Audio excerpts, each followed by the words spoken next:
कृष्णा राधे राधे। मैं शोभना वैष्णो अब आपके अपने YouTube चैनल में आप सभी का स्वागत करती हूँ। बड़े लोगों को प्रणाम, छोटों को प्यार और अपने हम उम्र के लोगों को मेरा नमस्ते। आज मैं आपको मोक्षदा एकादशी की कथा सुनाने जा रही हूँ। कृपया कर ध्यान पूर्वक सुने।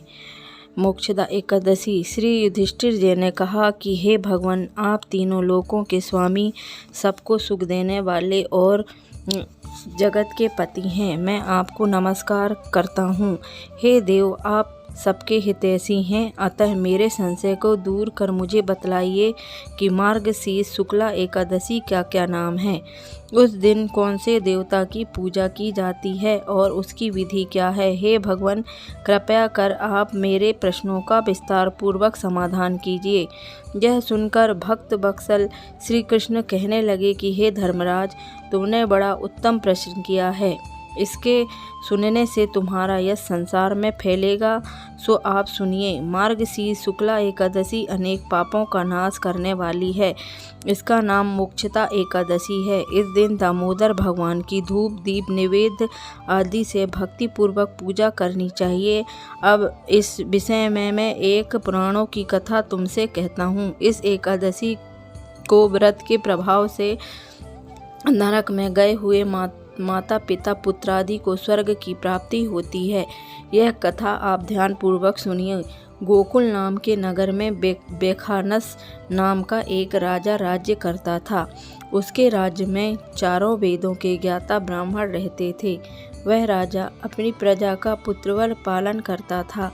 एक समय रात्रि को सोते हुए राजा ने एक स्वप्न देखा कि उसका पिता नरक में पड़ा हुआ है। उसको स्वप्न का बड़ा आश्चर्य हुआ और प्रातः होते ही विद्वान ब्राह्मणों के पास जा अपनी स्वप्न कथा कहने लगा कि मैंने अपने पिता को नरक में पड़ा हुआ देखा है और उन्होंने मुझसे कहा है कि हे पुत्र, मैं नरक में पड़ा हूँ, यहाँ से तुम किसी प्रकार मेरी मुक्ति कराओ।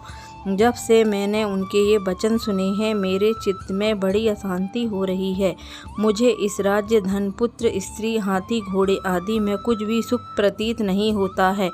अब मैं क्या करूं, कहाँ जाऊं? इस दुख के कारण मेरा सारा शरीर जल रहा है। अब आप कृपा करके कोई तप, दान, व्रत आदि ऐसा कोई उपाय बताइए जिससे मेरे पिता की मुक्ति हो जाए। उस पुत्र का जीवन व्यर्थ है जो अपने माता पिता का उद्धार ना कर सके।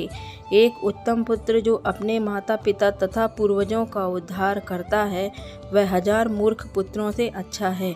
जैसे एक चंद्रमा सारे जगत में प्रकाश कर देता है, परंतु 1000 तारे नहीं कर पाते।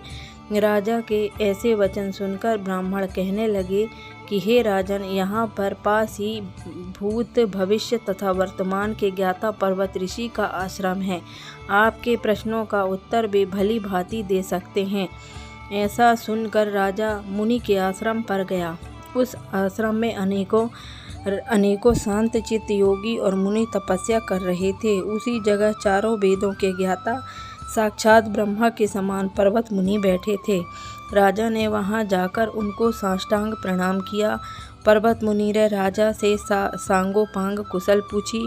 राजा ने कहा कि महाराज, आपकी कृपा से मेरे राज्य में सब कुशल मंगल है, परंतु अकस्मात के विघ्न आ गया है, जिससे मेरे चित्त में अत्यंत अशांति हो रही है।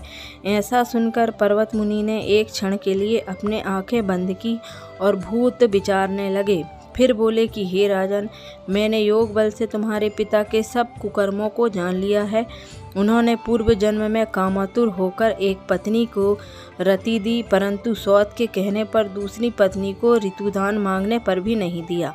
उसी पाप कर्म के फल से तुम्हारे पिता को नरक में जाना पड़ा।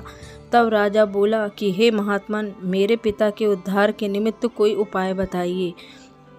पर्वत मुनि बोले कि हे राजन, आप मार्गशीर्ष शुक्ला एकादशी को उपवास करें और उस उपवास के पुण्य को अपने पिता को संकल्प कर दें। उस एकादशी के पुण्य के प्रभाव से अवश्य ही आपके पिता की मुक्ति होगी। मुनि के ऐसे वचनों को सुनकर राजा अपने महल में आया और कुटुंब सहित इस मोक्षदा एकादशी का व्रत किया। उस उपवास के पुण्य को राजा ने अपने पिता को अर्पित कर दिया। उस पुण्य के प्रभाव से राजा के पिता को मुक्ति मिल गई और स्वर्ग में जाते हुए अपने पुत्र से कहने लगे कि हे पुत्र, तेरा कल्याण हो। यह कहकर स्वर्ग चले गए। मार्गशीर्ष मास के शुक्ल पक्ष की इस मोक्षदा एकादशी का जो व्रत करते हैं उनके समस्त पाप नष्ट हो जाते हैं और अंत में स्वर्ग को जाते हैं। इस व्रत से बढ़कर और मोक्ष देने वाला कोई दूसरा व्रत नहीं है। इस कथा को पढ़ने अथवा सुनने में वाजपेयी यज्ञ का फल प्राप्त होता है। यह व्रत मोक्ष देने वाला तथा चिंतामणि के समान सब कामनाएं पूरा करने वाला है। बोलो विष्णु भगवान की जय। अगर आपको मेरी कथा अच्छी लगी हो तो प्लीज़ लाइक करें, शेयर करें और सब्सक्राइब करें। धन्यवाद।